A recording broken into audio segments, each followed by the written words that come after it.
নবরাত্রিতে আমরা মায়ের ৯টি রূপকে পুজো করে থাকি। প্রত্যেক দিন এই ৯টি রূপের পুজোর সময় আমরা কি ভোগ নিবেদন করতে পারি আসুন জেনে নিই। প্রথম দিন অবশ্যই মাতা শৈলপুত্রীকে আমরা ভোগ হিসাবে হালুয়া ও রাবড়ি দিতে পারি। দ্বিতীয় দিন মাতা ব্রহ্মচারিণীকে ভোগ হিসেবে অবশ্যই আমরা চিনি ও পঞ্চামৃত নিবেদন করতে পারি। তৃতীয় দিন মাতা চন্দ্রঘণ্টাকে অবশ্যই আমরা দুধের তৈরি যে কোনো জিনিস ভোগ হিসেবে দিতে পারি। চতুর্থ দিন মাতা কুষ্মান্ডাকে আমরা অবশ্যই ভোগ হিসেবে ৫ রকমের মিষ্টি দ্রব্য ভোগ দিতে পারি। পঞ্চম দিন মাতা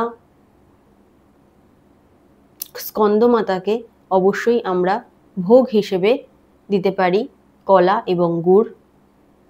ষষ্ঠ দিন মাতা কাত্যায়নীকে আমরা ভোগ হিসাবে মধু দিতে পারি।